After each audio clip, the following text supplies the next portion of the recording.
I didn't introduce myself at the beginning. My name is Matt Harper. I've been at the Catholic Worker now 8.5 years.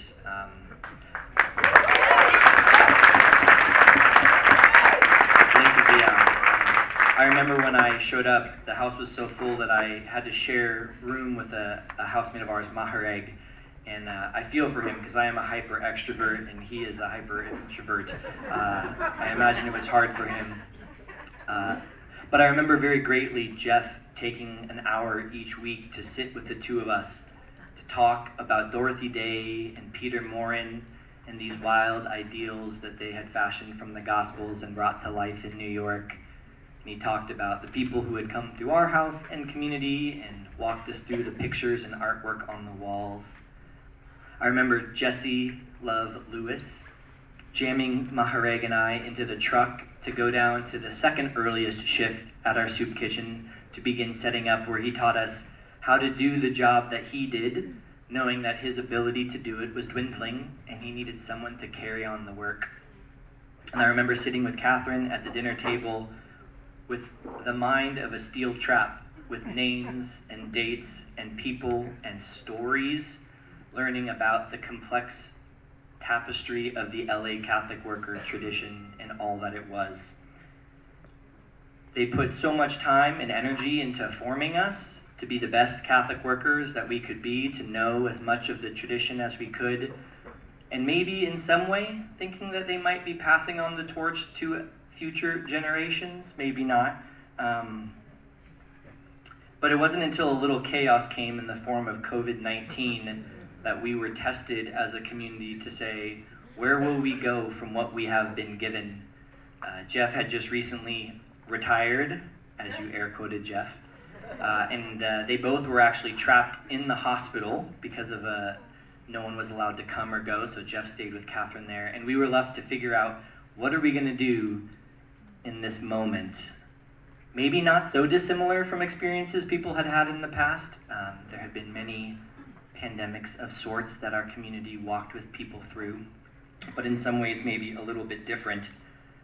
And we had to figure out, how are we going to bring our tradition, our values, and some needed creativity and imagination to the crisis before us? How are we going to adapt the program that we were given while trying to remain faithful to this thing that had been given to us? Knowing where this community had come from, we were invited to ask, where do we want to take it to? And 5+ years later, I look back with a lot of gratitude at the core community that has been there, come and gone, to Jeff and Catherine for giving us so many opportunities, maybe patiently, maybe sometimes not so patiently, to let us try things. And I think our work continues to try to honor the complexity of our tradition. I look back with a lot of gratitude. But Catherine always says that oftentimes we have too small a notion of who is a Catholic worker. It's not just the people who live in the house or commit to some amount of time doing the work. It is this room and countless thousands of others who have dedicated time and complex emotions and money and so many things to keeping us going. And so while there is so much to celebrate and to thank Jeff and Catherine for, we know that it would be impossible to have done any of this without all of you and so many more. And so we thank you from the bottom of our hearts for what you have allowed us to be able to do. As Jeff said, something that some people only get to do in their retirement, you let us do each and every day, and we could not do it without you. So I hope you remember when you go home that if nothing else, you are a Catholic worker, and when you wear your Catholic agitator shirt, you can do it proudly, however you choose to do that. We are a lovely community, but far from perfect. Those who have experienced us not at our best know we extend our deepest apologies, and we invite continued relationship to figure out how we can go forward together. But we hope at least that at some times we have been a glimmer of hope, a glimmer of proof that the early Christian communities and what they fought to put to flesh is still possible in our time, 2,000 years later. But we can't do it without you, but we want to continue dreaming and building, so we hope you will continue on this journey, come what may, in our work and home and country and world. We were gifted with the wisdom of Peter and Dorothy, the life commitment of Jeff and Catherine, and we hope to carry on that tradition that we have inherited. And so while we remember Pope Francis in his passing, we remember the many people on our altar who have been a part of our community. We wish we could have included everyone. And we invite you each to think for a moment of people who have been part of your journey and story and transformation. To think of their names for a moment.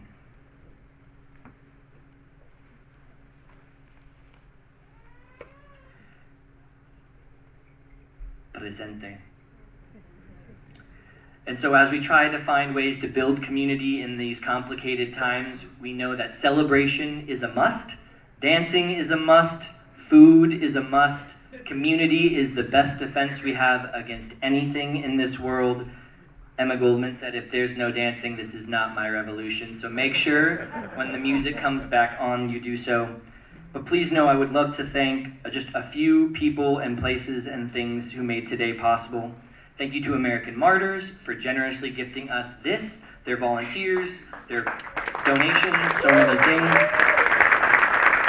Thank you to the folks who are in the LA Catholic Worker House and extended community who did everything from tape the mats onto your tables, to arrange the flower decorations, to coordinate the food. So many people, too many to name, thank you. Thank you to Alicia's Tacos. Thank you to Homeboy Industries for their shirts that they gave us. Thanks for Becky McIntyre and Sarah Fuller for their graphics that you have seen. Support their work, please. Everyone who helped hold down a shift at one of our stations. Everyone who's going to stay a little late to help us clean up and put the tables away, whatever it is. All of you, thank you. And just lastly, before we go, please do take a minute before you leave to add your story to our timeline. It's intentionally pretty blank because it's not full without your stories. So we would love to have you add something there before you leave.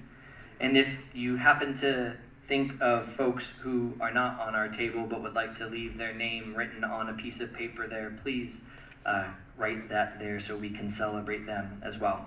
So thank you for your time. Let's have some fun tonight. I'm going to welcome the Hennessy House Band back for a little bit more music. Then we'll make some room for a dance floor and we'll have some fun. But thank you for being here. Please don't be strangers moving forward. Thanks.